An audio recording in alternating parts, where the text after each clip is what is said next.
So বন্ধুসকল আজিৰ ভিডিঅ'টো হৈছে আপোনালোকে কেনেকৈ মোবাইল যোগে ৰেচন কাৰ্ডৰ কাৰণে অনলাইন আবেদন কৰিব। আজিৰ ভিডিঅ'টোত ষ্টেপ বাই ষ্টেপ দেখুৱাই দিম।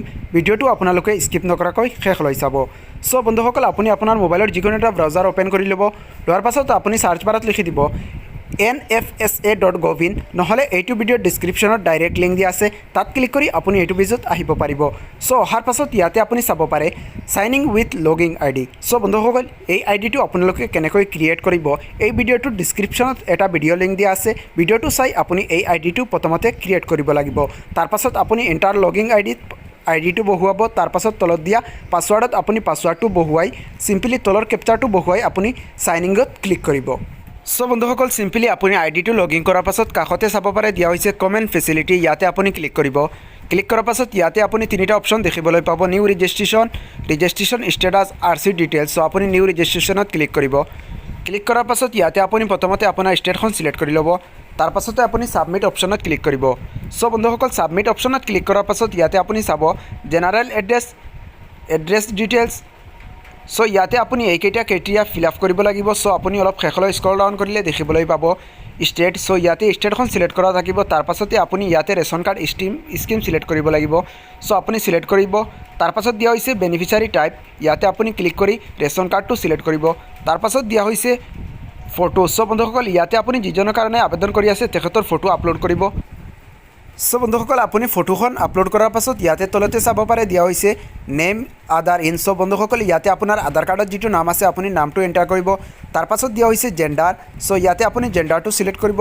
তাৰ পাছত দিয়া হৈছে date of birth, mother's name, father's name, married status. So বন্ধুসকল ইয়াতে আপুনি ক্লিক কৰি আপুনি মেৰিড হয় নে নন মেৰিড লিখি দিব। তাৰ পাছত দিয়া হৈছে নেশ্যনেলিটি ইণ্ডিয়ান দিয়া হৈছে। তাৰ পাছত দিয়া হৈছে বন্ধুসকল মোবাইল নম্বৰ, ইয়াতে আপুনি মোবাইল নাম্বাৰটো এণ্টাৰ কৰিব। তাৰ পাছত আপুনি অলপ শেষলৈ স্ক্ৰল ডাউন কৰিলে দুটা অপশ্যন দেখিবলৈ পাব, ইজ বেনিফিচিয়াৰী হেজ মানৰেগা কাৰ্ড। সো ইয়াতে আপোনাৰ যদি মানৰেগা কাৰ্ড আছে তেন্তে আপুনি ওপৰৰ বক্সটো টিক মাৰ্ক দিব, নহ'লে আপুনি তলৰ যিটো বক্সত টিক মাৰ্ক দিয়া হৈছে ইউনিক আইডেণ্টিফিকেশ্যন, ইয়াতে তলত বক্সটোত আপুনি আধাৰ নাম্বাৰটো এণ্টাৰ কৰিব। তাৰ পাছত দিয়া হৈছে প্ৰফেশ্যনেল ডিটেইলছ। সো ইয়াতে আপুনি ক্লিক কৰিব। ক্লিক কৰাৰ পাছত ইয়াতে আপুনি কি কাম কৰে ইয়াতে সকলো দিয়া হৈছে। সো ইয়াৰ পৰা আপুনি যদি লেবাৰ হয় তেন্তে লেবাৰটো সিলেক্ট কৰি ল'ব। তাৰ পাছত দিয়া হৈছে বন্ধুসকল এনুৱেল ইনকাম, ইয়াতে আপোনাৰ বছৰিক আয় কিমান হয় আয়ৰ পৰিমাণটো লিখি দিব। তাৰ পাছত আপুনি অলপ শেষলৈ স্ক্ৰল ডাউন কৰি ছেভ এণ্ড কণ্টিনিউত ক্লিক কৰিব। আপুনি গোটেইখিনি ফিল আপ কৰাৰ পাছত তলতে দিয়া ছেভ এণ্ড কণ্টিনিউত ক্লিক কৰিব। ক্লিক কৰাৰ পাছত ইয়াত চাওক প্ৰথম জেনাৰেল ডিটেইলছটো কমপ্লিট হৈ গৈছে। ইয়াতে আপুনি অলপ শেষলৈ স্ক্ৰল ডাউন কৰিলে দেখিবলৈ পাব প্ৰেজেণ্ট এড্ৰেছ। সব বন্ধুসকল ইয়াতে প্ৰথম হৈছে ষ্টেটখন সিলেক্ট কৰা আছে। তাৰ পাছত আপুনি ক্লিক কৰি ডিষ্ট্ৰিক্টখন সিলেক্ট কৰিব লাগিব। সব বন্ধুসকল ইয়াতে আপোনাৰ ডিষ্ট্ৰিক্টখন আপুনি সিলেক্ট কৰি ল'ব। সিলেক্ট কৰাৰ পাছত অলপ ৱেইট কৰিব। ইয়াতে আকৌ আপুনি আপোনাৰ সমবায় সমিতিখন সিলেক্ট কৰি ল'ব। সব বন্ধুসকল ইয়াতে আপুনি সিলেক্ট কৰাৰ পাছত তলতে চাব পাৰে ভিলেজ, ইয়াতে আপুনি ক্লিক কৰি আপোনাৰ ভিলেজখন সিলেক্ট কৰি ল'ব। সব বন্ধুসকল ইয়াতে সকলো ভিলেজৰ নাম দিয়া হৈছে। সো ইয়াৰ পৰা আপুনি আপোনাৰ ভিলেজৰ নামটো সিলেক্ট কৰি ল'ব। তাৰ পাছত দিয়া হৈছে হাউচ নম্বৰ, ইয়াতে আপোনাৰ হাউচ নাম্বাৰটো আপুনি লিখি দিব। সো বন্ধুসকল আপুনি হাউচ নাম্বাৰটো দিয়াৰ পাছত ইয়াতে দিয়া হৈছে প্ৰেজেণ্ট লেণ্ডমাৰ্ক লোকেলিটি।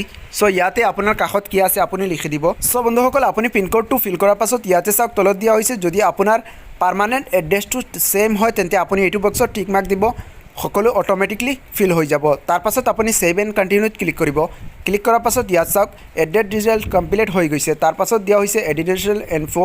সো ইয়াতে আপুনি অলপ শেষলৈ স্ক্ৰল ডাউন কৰিলে দেখিবলৈ পাব কাষ্ট টাইপ। সো বন্ধুসকল ইয়াতে আপোনাৰ কাষ্ট টাইপটো ইয়াতে আপুনি সিলেক্ট কৰি ল'ব। সিলেক্ট কৰাৰ পাছত দিয়া হৈছে হাউচ টাইপ। সো ইয়াতে আপুনি আপোনাৰ হাউচ টাইপটো সিলেক্ট কৰি ল'ব। সো বন্ধুসকল ইয়াতে আপুনি অলপ শেষলৈ স্ক্ৰল ডাউন কৰিলে দেখিবলৈ পাব বেংক ডিটেইলছ। ইয়াতে বেংক ডিটেইলছটো হৈছে বন্ধুসকল অপশ্যনেল, যদি আছে দিব, নিদিলে একো অসুবিধা নহয়। সো আপুনি অলপ শেষলৈ স্ক্ৰল ডাউন কৰিব। স্ক্ৰল ডাউন কৰাৰ পাছত ইয়াতে আকৌ আপুনি ছেভ এণ্ড কণ্টিনিউত ক্লিক কৰিব। সো বন্ধুসকল ইয়াতে আপুনি চাব পাৰে এডিশ্যনেল ইনফোটো কমপ্লিট হৈ গৈছে। তাৰ পাছত হৈছে RC মেম্বাৰ্ছ, ইয়াতে আপুনি অলপ শেষলৈ স্ক্ৰল ডাউন কৰিলে দেখিবলৈ পাব RC মেম্বাৰ। ইয়াতে যদি আপোনাৰ কাৰ্ডখনত আপুনি ফেমিলি মেম্বাৰ এড কৰিব বিচাৰে তেন্তে আপুনি এড মেম্বাৰত ক্লিক কৰিব। ক্লিক কৰি আপুনি ছেম প্ৰচেছত ফৰ্মখন ফিল আপ কৰিব লাগিব।